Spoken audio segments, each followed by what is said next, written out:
검사가 당시 최 씨를 상당히 좀 무시하는 발언을 많이 했다고요. 비아냥거리기도 하고.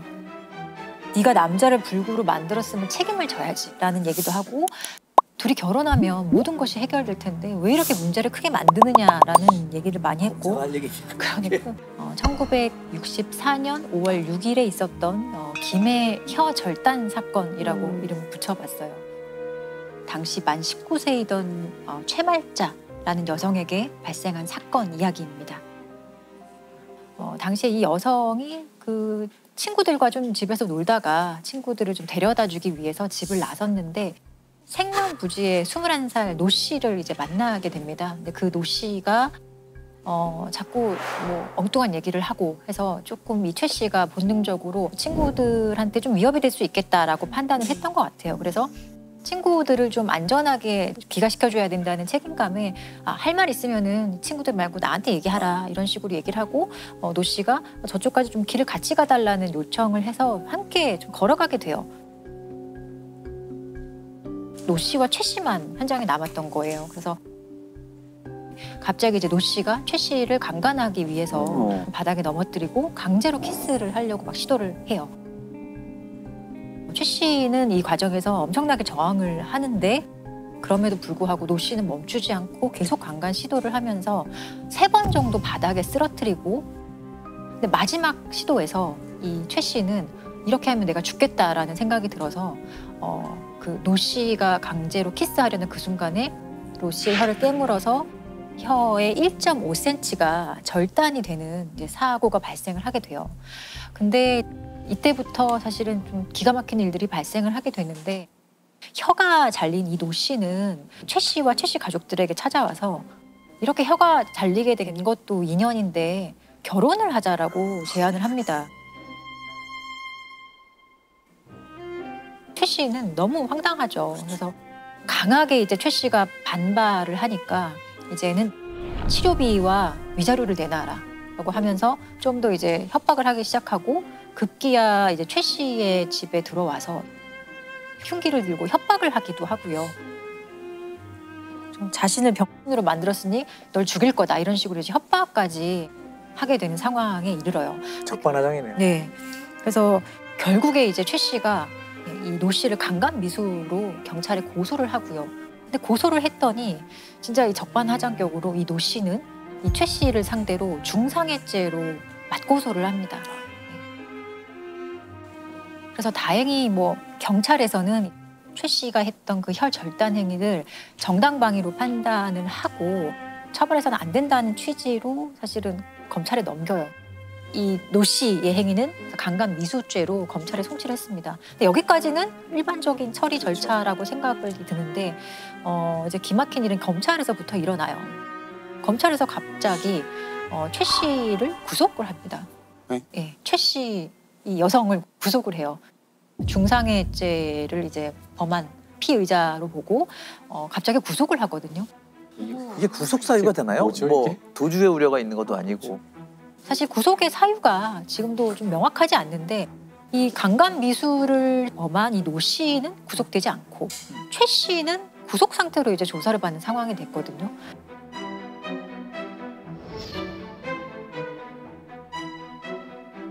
그리고 결국에 검찰이 기소를 하는데 이 노 씨의 강간 미수죄는 기소하지 않습니다.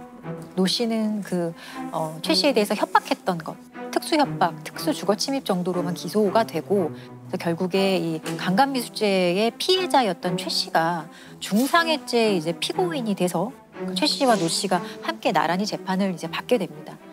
이 검사 수사 과정을 조금 얘기를 하자면 한 2달 정도 이어졌다고 하는데, 검사가 당시 최 씨를 상당히 좀 무시하는 발언을 많이 했다고요. 비아냥거리기도 하고, 네가 남자를 불구로 만들었으면 책임을 져야지라는 얘기도 하고, 둘이 결혼하면 모든 것이 해결될 텐데 왜 이렇게 문제를 크게 만드느냐라는 얘기를 많이 했고, 그러니까 결혼하면 간단하잖아라는 얘기가 너무 폭력적인 얘기 같아요. 강간 미수범과 피해자가 나오면 둘을 이어주려고 노력했다라는 거 아니에요? 이게 일반적인 모습이었던 것 같아요. 강간죄 피해자와 가해자가 결혼 안 한 남성 여성이었으면은 결혼하면 되잖아라는 생각을 되게 쉽게 했던 것 같거든요. 자, 이 결혼하라는 얘기는 경찰, 검사, 판사, 판사도 했다고. 네, 심지어 최 씨의 변호인까지 이 얘기를 하게 됩니다. 최후 변론에서 어떤 얘기를 하느냐면 변호인이 이렇게 얘기를 해요. 이 사건을 총각 혀 자른 키스 사건으로 명명을 하면서 노 씨나 최 씨가 이미 딴 처녀 총각과 혼인하긴 우리 사회 풍습으로 보아 어려운 일이다. 그래서 본 변호인이 팔 벗고 나서 양쪽 부모들로 하여금 한 번 더 마음을 돌리게 해서 두 사람 간의 혼인 중매에 나서겠다라고 킨 변론이죠. 모두가 공범이네요. 네. 모두가 진짜 공범. 야만의 시대. 너무 기막힌 변론이었어요. 진짜 야만의 시대. 근데 최 씨는 이런 부당한 상황에 대해서 당시에 되게 막 숙이고 이랬던 것 같지는 않아요. 자기 할 말은 뭐 이거 명확한 강간 미수죄고 난 그 상황에서 정당방위였다라는 주장도 하시고. 근데 이제 결정적으로 이 판결에서 어떻게 났나요? 최종적으로 나냐. 그 최 씨는 중상해죄가 인정이 됐고요. 징역 10월에 집행유예 2년이 선고가 되고 노 씨는 뭐 강간 미수죄로 기소조차 되지 않았기 때문에 특수협박, 특수주거침입 인정이 되지만 형량은 최 씨보다 좀 적게 나와요. 징역 6개월에 집행유예 2년이 선고되니까.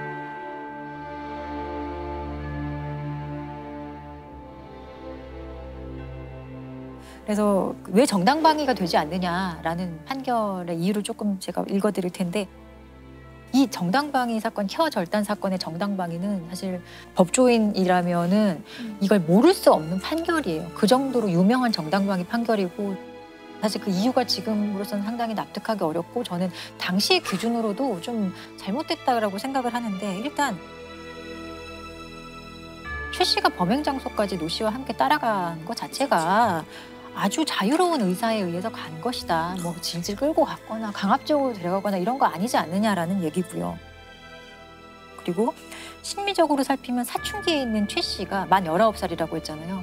그때 뭔가 이성적인 호기심이 발로가 되어서 그 노 씨를 따라간 걸 수도 있다.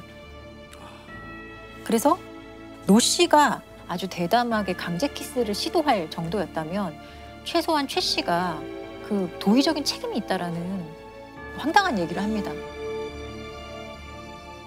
그리고 그냥 혀를 넣은 것뿐이지 이게 어떻게 반항을 못하게 할 정도로 꼼짝 못하게 하는 그런 순간이 아니다라는 얘기를 하면서 노 씨의 혀를 끊어버려 노 씨를 일생 말 못하는 불구의 몸이 되게 하는 것과 같은 방위 행위는 법이 허용하는 상당한 방위의 정도를 지나친 것이다. 그래서 정당방위 아니다라는 판결을 하게 됩니다. 이런 식의 그 판결은 사실 성범죄의 책임은 피해자에게 있다 얘기를 하는 판결이기 때문에 잘못된 판결의 교과서 같은 그런 판결이라고 전 생각이 들어요.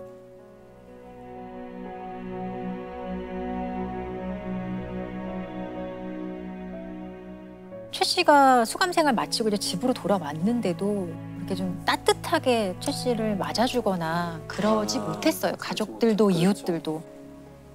이웃들은 되게 최 씨를 손가락질했다고 하고요. 그리고 부모는 오히려 빨리 이 상황에서 벗어나려면 결혼을 해야 한다라고 좀 결혼을 시키려고 합니다. 그리고 최 씨는 사실 어렵게 열심히 뭐 일을 하면서 뭐 혼자서 먹고 살려고 온갖 일을 다 했다 이렇게 말씀을 하시거든요. 와이셔츠 공장에 10년 다니고 바닷가에서 작은 손수레를 끌면서 커피랑 라면 이런 것도 팔았고요. 그리고 학교를 다니지 못했어요. 여자가 똑똑해서 학교 다녀봤자 소용없다 이랬던 그런 분위기여서 학교를 다니지 못한 한이 있어서 63세, 2009년 63세의 나이에 공부를 시작을 하십니다. 그리고 방송통신대학교에 입학을 하세요. 이 방송통신대 과정 이제 마치면서 논문을 하나 쓰는데 그 논문의 주제가 여성의 삶과 역사에 관한 주제로 논문을 썼다고 해요. 근데 그 논문을 쓰는 것이 이제 자기 얘기를 썼는데 이걸 함께 학교를 다니던 최 씨의 동료가 보고 꼭 안아주면서 어떻게 이렇게 살았느냐. 한을 한번 풀어보자라고 제안을 하셨다고 해요. 그래서 최 씨가 이제 피해자를 지원하는 여성 단체의 문을 드디어 두드리게 돼요. 그래서 70살이 넘은 이제 최 씨가 또 한 번의 이제 싸움을 시작을 하는데 50년 넘게 동안 자신은 중상해죄 폭력의 가해자로 그 전과가 남아있게 예, 되는 거죠. 남아있는 거죠. 자신은 가해자가 아니다. 나를 가해자로 규정한 한국 사회의 모순과 그 사법적 판단에 대해서 다시 한번 내가 판단받아 보겠다라고 하십니다. 그래서 2020년 5월 6일 사건이 발생한 날이 1964년 5월 6일이잖아요. 56년 만에 재심을 청구하게 되고 언론에서는 이 사건을 56년 만에 미투라고 명명을 하면서 대대적으로 보도를 하고 좀 이 사건을 다시 바라보게 되는 계기가 되었어요. 얼굴 앞에 박수 한번 가죠. 부산에 사는 78세 채말자입니다. 6개월 반을 구속을 살은 것도 억울하지요. 사건 이후에는 뭐 그 당시는 채말자 가시나 저 간다. 그럼 내가 문제를 지어가 내가 이런 수모를 겪어야 되면 이 한을 풀라 하면은 내가 또 비워야 됐잖아요. 60 중반부터 시작했죠. 그래서 참 열심히 공부를 했는데 공부를 하면서 교재에서 보면 성사랑 사회라는 교재도 있었어요. 거기서 젠더라는 용어가 많이 있었어요. 그걸 보면서 많은 걸 내가 느꼈죠. 지난날 내가 겪었던 거하고 아 이것이다. 내 억울한 걸 알려야 된다는 거, 세상에 알려야 되겠다는 거. 나는 이대로 눈을 감을 수 없다고 하는 거, 그냥 갈 수 없다는 거. 그렇게 해서 이제 재심을 하게 된 거지요.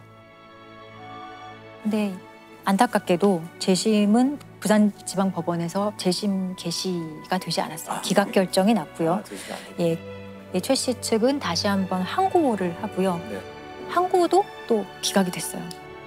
지금은 재항고가 진행되고 있는 상태이고 아직 최종적으로 결론 나지 않았습니다.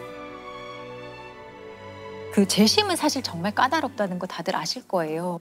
완전히 확정된 사실관계, 확정된 판결을 뒤집는 거기 때문에 상당히 사유가 예외적이고 제한적으로 형사소송법에 규정이 되어 있고 새로운 증거, 명백히 새로운 증거가 발견되었을 때 이춘재처럼 뭐 진범이 나타났다든지 그리고 뭐 수사 과정에서 어떤 수사에 관여했던 경찰이나 검사가 직무에 관련된 위법행위를 했고 그게 이제 확정 판결이 났을 때 이런 식으로 이제 재심 사유가 규정이 되어 있는데 검사가 불법 구금을 했다든지 좀 부당한 대우를 했다든지 이런 것에 대해서는 이 사건이 너무 오래돼서 채말자 할머니 측에서는 자료를 못 찾는 거예요. 그래서 그 당시의 수사 기록 자체를 찾지 못했기 때문에 이거를 좀 변호인 측에서 입증할 수 있는 것에 좀 한계가 있었어요. 근데 혀절단 사건은 사실은 항상 있는 것 같아요. 예, 강간 시도 과정에서 혀를 깨무고 이래서 서로 막 법적인 공방을 벌이다가 이런 것들이 항상 있어 왔지만 최근에는 분명히 이제 다른 관점으로 변화가 있는 것 같다라고 느껴지기는 해요.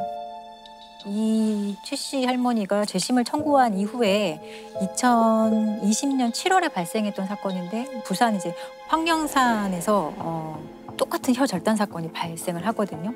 당시에 부산 한 번화가에서 만취한 여성이 이제 의식을 잃고 있는 상황에 어떤 남성이 이 여성을 강간하기 위해서 피해자를 차에 태우고 인적이 드문 곳으로 이제 데리고 갑니다.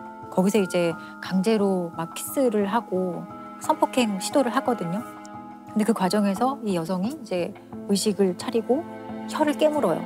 그래서 혀가 한 3cm 정도 절단이 되게 되는데 이것도 똑같습니다. 이 혀가 이제 잘리게 된 이 가해자, 이 남성은 이 여성을 또 중상해죄로 고소합니다. 그런데 이 사건이 이제 과거에 이 64년도의 최 씨 할머니의 사건과는 완전히 다르게 검찰에서 정당방위를 인정하고 이 여성에게 그 중상해죄 무혐의 불기소 처분을 내리게 됩니다. 그리고 이 남성은 최종적으로 감금과 강간치상죄가 인정이 돼서 징역 3년이 선고가 돼요. 이런 사건을 보더라도 일단 혀 절단 사건, 성폭력 과정에서 있었던 혀 절단 사건을 우리 사회, 특히 우리 사법부가 어떻게 바라보고 있는지 많이 변화했다는 것을 알 수 있는 대표적인 좋은 사례입니다. 네. 우리 사회가 할머니 덕분에 많이 바뀌고 있는 거거든요. 맞습니다. 뭔가 공고했던 그 체계에 대해서 저는 그렇게 뭔가 균열을 내는 목소리 자체에 되게 박수를 보내고 싶어요. 그 우리 최영할지 할머니께서는 그 재심 청구 자체가 네. 큰 의미가 있는 것 같습니다. 그렇죠. 청구하셨다는 것 자체 재심. 그리고 이런 굉장히 많은 국민 여러분들이 네. 응원하실 것 같아요. 부정의하다는 것은 내 일이 아님에도 불구하고 흥분이 될 때 어떻게 표현할 수 없는 부정의한 짓이다 라는 표현하거든요. 지금 우리가 이 얘기를 잠깐 들으면서 분노할 수 있잖아요. 그러니까 아마 우리 시청자분도 그럴 건데 뭐 최 씨 할머니는 외롭지 않다고 우리가 그 그럼요. 부정의함에 대해서 같이 공감하고 있다는 것을 전달할 수 있을 것 같아요. 정의가 사실 거창한 데 있는 게 아니거든요. 신고를 하고 고소를 했으면은 사법 절차상 충분히 피해자가 권리를 누릴 수 있게 되고 피해자의 처지에 공감해 주는 것만 피해자가 경험하더라도 저는 그 과정에서 많이 치유가 된다고 생각을 해요. 네.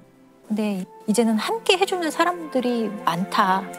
할머니의 상황에 공감해주고 이해해주고 정말 같이 연대해주는 사람들이 많다는 거에 할머니가 그래도 위안이 되었으면 좋겠어요.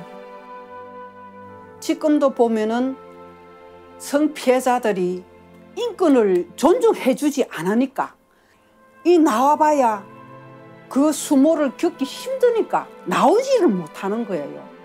숨어서 뒤에서 아무리 해도 해결 안 됩니다. 밖을 나와야죠. 나와서 도움을 청해야 도와주지. 내가 당했을 때는 이런 환경이 아니었기 때문에 도움을 못 받았지만 지금이라도 내가 이 도움을 받았으니까 나는 성공했지 않습니까? 나는 성공했습니다. 예, 여기까지 온 것은. 어디까지 갈란 건 모르지만 나는 끝까지 갈 거고 끝까지 싸울 겁니다.